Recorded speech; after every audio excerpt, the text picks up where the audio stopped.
Hello all and welcome to this video in which I'm going to be showcasing you my entire Xbox 360 collection. Now my main reason behind doing this video is just because earlier this year I decided that I wanted to go for the full Xbox 360 set in physical form. And the sad thing about that is, if I think about all the games I've owned over the years, and though I've never traded or sold anything in the past, I probably own between 300 to 400 games. However, I own about the 100 game mark, and as I say, I'm going to be showing you those now. Stay tuned for the end of the 360 stuff, because I'm going to be showing you a fine example of why you should always visit your charity shop, because you just never know what may turn up. I'm also going to be showing you at the end the handful of Xbox One physical games that I own, and then finally the only Xbox original game right at the very end with a funny story behind it that I own as well. So as you'll see on screen right now, I've had the Gears of War franchise, and the reason why is because the Gears of War franchise is my favourite. I absolutely love them, so I just thought I'd have the basic games of Gears 1, Gears 2, Gears 3 and Gears Judgment on the screen while I'm talking to you at the beginning. So I absolutely love them, and obviously then they were never going to leave. So as well as having the basic games of the four there, I do have the limited edition of Gears of War 2, and I have the deluxe edition of Gears of War 1, but this is actually the Japanese NTSC version of it. I picked up both of these at the London Retro Gaming Market recently. In the pickups video that I've already done for that, you can see me actually unbox these and open it up and show you everything that's inside of them. Now, as a rule, I won't buy a duplicate game just for a box variant. However, if it does turn up, I will keep it. The only exception to that rule, 100%, is the Gears of War games. I do love the series so much, I want to collect every box variant available for it. So that's why I have those.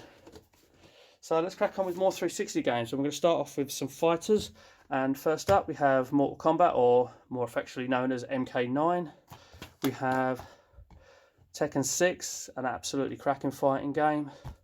Another absolute belter of a fighting game in Marvel vs. Capcom 2. I do love my beat 'em ups. Nothing is greater than a Street Fighter game. So we have Street Fighter 4, just a basic one there, no extra bits on the end of the name. You know what they like to do with that. Also have Soul Calibur 4 as well, with Yoda on the box, which is pretty cool. And then finally we have King of Fighters XII, which means 13. Now this is the deluxe edition. I picked this up in my local Cash Converters or Cash Concepts. I can't remember what it's called. And the cool thing about this is obviously it's box manual, but the poster is still in there. It's behind there. It has both discs in it as well, and they are immaculate. And that only cost me £4. I absolutely couldn't believe it. This one was a real steal. So we'll move on from fighters to a handful of racers that I've got. We have Project Gotham on Racing 4. It's a promotional copy, manuals in there. I mean, this for its time was right near the beginning of the Xbox 360's lifespan. It's an absolute belter of a game, to be honest with you. And then we have F1 2010, the first Formula 1 game on the 360, I do believe. Now we have Forzas. We have Forza Motorsport 2. We have Forza Motorsport 3 in a bundle box with Halo 3 ODST. And we have Forza Motorsport 4 as well. So 3 of those. We also have Burnout, the Ultimate Box. That's also in a bundle pack with the Trivial Pursuit game. They're both in there, obviously, with manuals as well. And then from Burnout, we go to Flat Out Ultimate Carnage, game I picked up recently cheaply at CEX. Haven't got round to playing that one yet. And then finally, of the races, we do have a couple of Need for Speed games. We have Need for Speed Most Wanted, which I finished recently and maxed out the full 1000G on it. That's a very fun, action-packed race, a very fast, fun, action-packed race. I really enjoyed that. And then we still have a charity shop find from a few months ago to play, and that is Need for Speed The Run. So looking forward to playing that after playing Need for Speed Most Wanted. So from there, we shall move on to, we'll just whip past the Guitar Hero games quickly, because I have a guitar, obviously, and the games to go with. We have World Tour, we have Guitar Hero 2, Guitar Hero Warriors of Rock, Guitar Hero 3 Legends of Rock, probably my favourite one of the 5, but I do have Guitar Hero 5 as well. So I've got 5 Guitar Hero games there. Right, next up we'll whiz through another set of games, which is not very rare, in fact extremely common. A lot of PES 2009, PES 2010, FIFA 13, 2014 FIFA World Cup, and FIFA 15. I do have one more to show you. This one does have a little bit of a story behind it. It's probably still not worth more than the 50p that I paid for it, but it's just a copy of PES 2019, which was still sealed. There's a little hole in the plastic there, but it's still 100, sort of 80% sealed. I just saw it on eBay with practically no time left, 49 seconds or something, and it was like 50p with no postage. So I just bought it because I thought it was unusual. But there goes my rule of not buying duplicate box sets. A little bit stretched, but there we go. We have that in the collection as well. So more sports titles. Virtual Tennis 2009, not that rare. Sega Superstars Tennis. Quite a fun little oddball game. A game that was recommended to me by a friend of mine online. She doesn't even know I own this. We have SSX snowboarding game. I'm used to this type of game, but I'm looking forward to giving it a crack. We have Beijing 2008. This was a charity shop find for 99p, so I've yet to play that as well. But I do like to pick up charity shop finds all the time. Couple of wrestling games. We have SmackDown vs Raw 2009, SmackDown vs Raw 2010. They're the only ones I own. And Rumble Roses, which holds its price very well and is not that great at all, to be honest with you. So we'll move on from sports now, and we'll do some sort of games that are sort of movie related, TV related, and franchise related. And the first up we have Lost. I bought this years ago for Gamerscore. Still yet to get round to playing it. It does look like it needs a new box. So that's a bit off colour, and also the sleeve looks like it's water damaged. So I do need to replace that at some point. CSI Hard Evidence. This one I did manage to keep hold of before trading in and selling years ago for some reason, because I had another CSI game, so I kept hold of that for the collection. I've already done that one. Glad to be finished with that. They're not that great, to be honest with you. Game I've yet to start, which I bought towards the end of last year. So we've got Plays on Xbox One sticker still left on it from CEX. Is obviously South Park Stick of Truth. Very controversial in some of the stuff they say in there, but that's South Park for you. A game I've owned from nearly day one. It's one of the first things I bought after I got an Xbox 360. It's the Simpsons game. I started it, never finished it. It was fun for what it is. It still holds its price very well today, so I advise if you see this cheap to actually pick it up. Another cheap purchase that was from CEX, where the Wild Things are. It was only £1, and I read that it's an easy completion, so I'm going to sit down with that over a day or two. I'll probably knock that one out at some point. Next up, I have Saw 2. Now, I did have Saw 1, and being a big Saw movie franchise as well, I regret selling that now that I'm going for the full collection. So I'll probably be looking to hit that one off back into the collection as soon as possible, just because I love the franchise. But we have Saw 2 still to play even, so I will get Saw 1 again at some point. I regret selling it. I'm going to be looking out for it. Okay, so next up, Pirates of the Caribbean at World's End. Again, it was bought for Gamerscore. I think, I need a new box for that one at some point. Sticker residue on it as well. That's annoying. Next up, game I've finished very recently as well, was bought for Gamerscore. It'll take 6 to 8 hours, by the way, people. And that's the Smurfs 2. Very easy side-scrolling kids game. Next up, another game I've yet to get round to. Turned up in a charity shop for 99p, Aliens vs Predator. Quite a fan of both the franchises, so I really should get around to playing this game sooner rather than later. Next up, we have Spider-Man Friend or Foe. Another eBay purchase from years ago, which I never got around to playing. And I think in that bundle was also Marvel Alliance, a game that I'm looking forward to trying soon as well. Next up, Superman Returns, a game again I started but never finished. The box is a bit beat up. It's like I don't smoke, but looks like there's a cigarette burn on there from the previous owner, so I must get round to doing that. Next up, a couple of games which need no explanation: Batman Arkham Asylum and Batman Arkham City. So they were awesome. And then finally, for some movie-related tie-in stuff, I have Deadpool, which I bought very recently in game for 50% off mark price of all pre-owned stuff. So I didn't pay $14.99 for it. I paid $7.50 for it, but this still holds its price well today. So it's always worth grabbing if you see that for cheap and you don't own it, by the way. Okay, next up, let's whiz through the Call of Duty stuff. Call of Duty World at War in the Classics box. Call of Duty Modern Warfare 4, also in the Classics box. Call of Duty Modern Warfare 2, which I think was actually the first Call of Duty I owned. Modern Warfare 3, we have Black Ops, We have Black Ops 2, and if I've got enough room, we're going to be squeezing on there Call of Duty Ghosts as well. Now, I like the Call of Duty franchise. I'm not a online player when it comes to competitive, but I'm one of these people that picks up the game a little bit later in its lifespan and plays through the campaign. I actually really enjoy their campaigns, so I'm quite pleased to have that amount in the collection. I did have the Call of Duty 2, but that got done in the trading and selling phase of my Xbox 360 life. Okay, next up are all these sort of, they're all shooters for FPSs or open world stuff. We have Brink and Operation Flashpoint Dragon Rising. These both games you can pick up for about 50p nowadays if you're looking for a cheap game.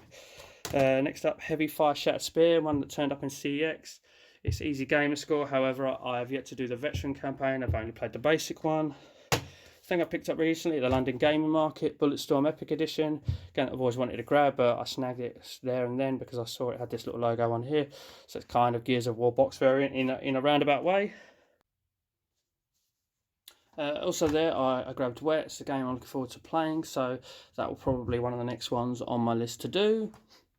Also we have Crisis 2, we have the limited edition, so another one I've got to get around to playing, or the entire franchise to be honest with you. We have Saints Row the Third. I picked that from charity shop as well. Again, another 99p fine. Charity shops, visit them regularly, guys. Once Upon a Time from CEX, I picked Rage, but this was the Anarchy edition. I had it in mind to start playing it before Rage 2 come out. Still haven't got around to that. Need to crack on with that at some point. Fable 2 turned up in a bulk lot that I bought. I must admit I'm not overly keen on playing this franchise. May get around to it one day. The same actually does apply to Fallout 3. Please don't hate me. I just prefer a little bit more action in my games. So, but we do have Fallout 3, and I will pick them all up at some point.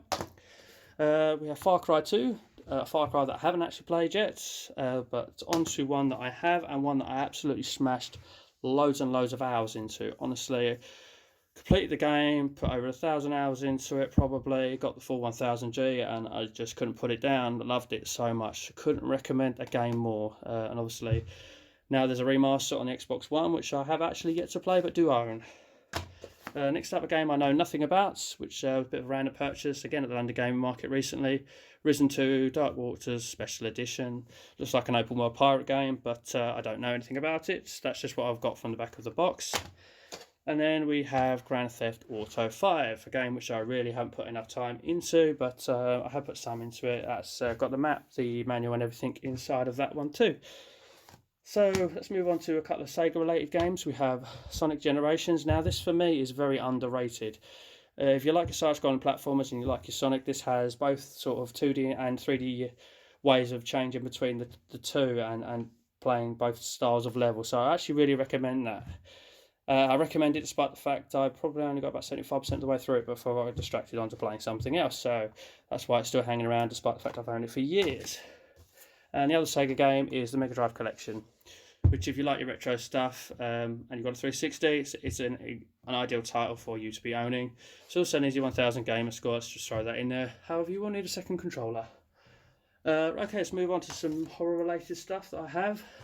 Alone in the Dark, another cheap purchase that I bought that I've yet to get around to. We have Dead Rising, a promotional copy, not for resale. Box on that one. Dead Island Riptide. I did have Dead Island as well, but I sold it because I'd finished it, and I've actually yet to play this version of Dead Island, so I'm actually looking forward to playing it at some point. We have still the sticker left on. We have Alan Wake, recommended by loads of people this game, so I picked it up recently, as you can see, for only £2. Also only picked up recently was Resident Evil 6 as well, as you see, we've left a sticker on this one still, for only £2. Random games now we have Star Ocean: The Last Hope, a game I picked up recently for the London Gaming Market, mainly because it's just a random purchase because I've never heard of it, and I look inside it, everything is absolutely mint, like someone bought it and never played it, so I thought I'll grab it there. We have Space Marine, or Warhammer 40,000 Space Marine. Really cheap to pick up nowadays. Honestly, I picked it up for £1, so at some point I will try this. It's sort of on my list to do very soon, actually, this one. We have Dynasty Warriors Gundam. Again, another random purchase from the London Gaming Market, just because never heard of it. I thought it was Dynasty Warriors with large mechanical robots, so that looks like it could be a lot of fun. So I grabbed that one there really cheap as well. Ninja Blade, an Xbox 360 exclusive. So yeah, looking forward to playing that one. Another London Game Market purchase was 99 Nights. This looks like a beautiful game, but I don't really know anything about it. So it's another game that I'm looking forward to playing to at some point. That also applies to Darkness 2. This is the limited edition. Convinced to buy it basically by myself because it still had the poster in it as well as everything else in there being minty. It's another London Game Market purchase. One that appears on a lot of people's hidden gems, which again I bought very recently, so I haven't played. Enslaved Odyssey to the West, so I'll be looking forward to trying that one. The next one up is one I'm going to be playing very, very soon, and that is Eikai Katana. It's a side-scrolling shoot-'em-up that is very, very colourful. So it's recommended by a lot of people, and I don't really play a lot of side-scrolling shoot-'em-ups on the Xbox 360, despite liking them. So I'm looking forward to getting around to playing that one. And then finally, just for no other reason, it's just at the end, so it's Bayonetta, and it's just one that I can highly recommend. It's a lot of fun, and it's got a great soundtrack to it as well. So honestly, everyone knows about Bayonetta. If you haven't got it and you see it cheap, just pick it up. It is great. And that is the Xbox 360 collection basics as it stands. Now, for the one that I said, the reason why I should always visit your charity shop regularly, and as you'll see, it's slipping into view there. It's Bioshock, but it's not just any version of Bioshock. It's actually the NTSC Japanese version of Bioshock. Now, it's mint in box. It's complete with manual. The disc is scratch free. And as I say, this turned up in a charity shop. So what's this doing turning up in my local town, which is really small, you know, for 99p. It's just unbelievable. So always visit charity shops. You never know what may turn up. What is a Japanese Xbox 360 game doing turning up in a very small village's charity shop? So seriously, ladies and gentlemen, keep checking them. And I do. I go in there every 2 to 3 days. So at some point in my life, I will get Japanese Xbox 360 because, as earlier I showed you, I've got the Gears of 1 Deluxe Edition on, which is NTSC Japan. So yeah, so there you go. Visit them regularly. Get Bioshock. So now it's time just to whiz through the Xbox One games that I own on physical form. So I own loads digitally, and I'm probably guilty of not buying as many that I should buy in physical form. But there we go. There's no surprise there. The first one is Gears of War 4. Well, the first one I'm showing is Gears of War 4. The first one I actually ever owned was Forza Horizon 3. It come bundled with the Xbox, and I really only tickled this one. I really should get into cracking with more of this, to be honest with you. Also, when I got my Xbox 360, I walked straight over to the used game sections. I bought Killer Instinct, a combo breaker pack, because I didn't just want the 1 or 2 basic fighters that you can get for free. I wanted the whole, a much more of a roster, and obviously I went straight away and bought Mortal Kombat XL, being a massive Mortal Kombat fan and a massive, well, just fighting game franchise fan. So grabbed Mortal Kombat XL as well when I got my Xbox One back in the day. I've also got Tekken 7. I've got that for last Christmas, thank you to my sister. And I also got Crash Bandicoot Insane Trilogy recently. Yet to play, but we have Call of Duty Advanced Warfare, that is real cheap. We have the Street Fighter Anniversary Collection, and let's pop that next to another 2 collections, Sega Mega Drive Classics and Rare Replay. This is obviously, for me, is an essential purchase if you own an Xbox One and you love retro gaming. As you see, it's an Xbox One exclusive. But all 3 of these are absolutely amazing if you love retro gaming like me, if you love Street Fighter like me, if you love Sega like me, and you love Rare like me. So these were absolutely essential purchases. And that is the small handful of Xbox One games I own. So now for the final story and the final game and the only Xbox Classics or Xbox original game that I own. And it is Mortal Kombat Deadly Alliance. Now the funny story behind this is earlier on I showed you during my 360 collection that I own Mortal Kombat, or one that's more affectionately known as MK9. I asked a family relative for my birthday if I could have a copy of Mortal Kombat, and one day she sent me a text message saying, look, I'm really sorry, can't find it new, I can only find it second hand. Does second hand match you? And I was like, sure, it's a copy of the game, probably keep the cost down for her, because Mortal Kombat 9 at the time was brand new. Sure, no problem, that's great, thank you very much. And that was it. And then sure enough, when I opened it, inside was Mortal Kombat Deadly Alliance for the original Xbox. So I own an Xbox One game, Xbox original game. I own an Xbox original game just for that reason. However, I am looking to add more OG Xbox stuff to the collection. However, the Xbox 360 is my priority. But I just thought it'd be a funny little story there to share with you at the end. Just, you know, your typical family member getting gaming wrong when they're not really into gaming. So, ladies and gentlemen, that is my base Xbox 360 collection as it stands. Let's say this is sort of also a base video for me doing challenges in the future and doing videos where I buy a bulk deal and then showing you that, and my pickups videos, which I'm hoping to do at the end of every month if there's enough. So stay tuned for those. So, ladies and gentlemen, I think that's time for me to wrap this up and really just say to you, as always, take care.